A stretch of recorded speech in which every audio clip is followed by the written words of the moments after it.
Okay, லாஸ்ட்டாக நான் போட்ட வீடியோ சைல்டு ஃப்ரீ கப்பிள்ஸ் பற்றி போட்டிருப்பேன். கொஞ்சம் கான்ட்ரவர்ஷியலான வீடியோ. நான் அவ்வளோ அக்ரெசிவாக சொல்லியிருக்க வேண்டிய அவசியம் இல்லை. நான் சைல்டு ஃப்ரீ கிடையாது.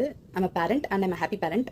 ஒரு சர்டன் லெவல் ஆஃப் எக்ஸாஷன் வரும் இல்லையா, ப்ளஸ் சுற்றி இருக்க சர்க்கிள்ஸ் மூலியமாக வர எக்ஸ்பீரியன்ஸ்னாலையும் கொஞ்சம் எமோஷன் ஆட் ஆகி அதில் போட்டிருப்பேன்.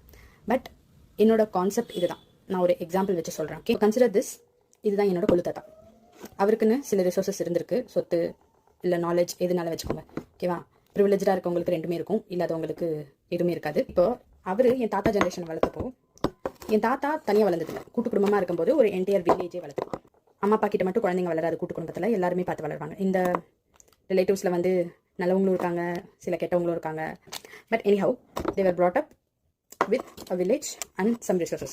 தாத்தா தனக்குன்னு கொஞ்சம் வச்சுட்டு அவர் பாஸ் டவுன் பண்ணுறாரு. இப்போது அடுத்த சந்ததி வரும், நம்ம அம்மா அப்பா ஜென்ரேஷன். வில்லேஜ் கம்மியாச்சு, பட் ஸ்டில் ஒரு லெவல் ஆஃப் வில்லேஜ் இருந்தது. இங்கேயும் தாத்தா என்ன பண்ணுறாரு, கொஞ்சம் எடுத்து தனக்காக வச்சுட்டு பாஸ் டவுன் பண்ணுறாரு. ப்ளஸ் இது வேறு சிப்ளிங்ஸ்லாம் இருந்ததுன்னா வேறு ஸ்ப்ளிட் ஆகும். அப்போ எல்லாருக்கும் கொஞ்சம் கொஞ்சமாக கூசல் கிடைக்கும். இப்போ 90s டைமில் நம்ம அம்மா அப்பாலாம் கல்யாணம் ஆகிற சமயத்தில் நியூக்ளியர் ஃபேமிலிஸ் நிறைய வர ஆரம்பிச்சிது. நிறைய பேர் சிட்டிஸ்க்கு மூவ் ஆனாங்க, ஆப்பர்ச்சுனிட்டிஸ் தேடி வந்தாங்க.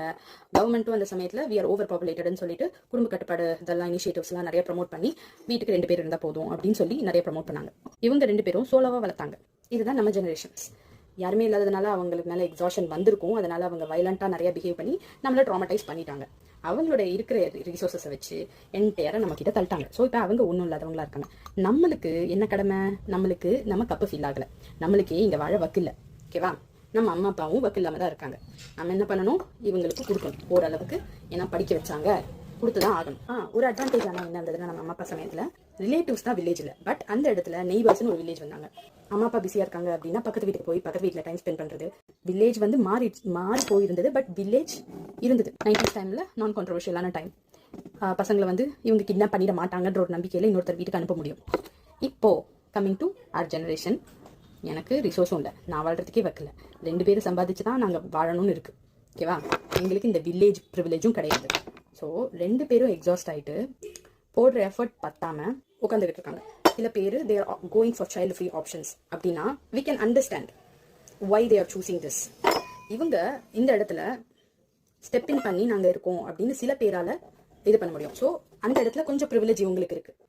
அப்படி இல்லை அப்படின்னா like we are on our own. யாரை நம்பி இப்போ குழந்தைய வளர்க்குறது? எங்களுக்கு சோறு போடணும், உங்களுக்கும் சோறு போடுறது எங்கள் கடமை. குழந்தை வந்தால் யாரை நம்பி வளர்க்குறது? இதான் என் கொஸ்டின் சொசைட்டிக்கு. சிம்பிளில் எமோஷன் இல்லாமல் எக்ஸாம்பிள் வச்சு சொல்கிறேன்.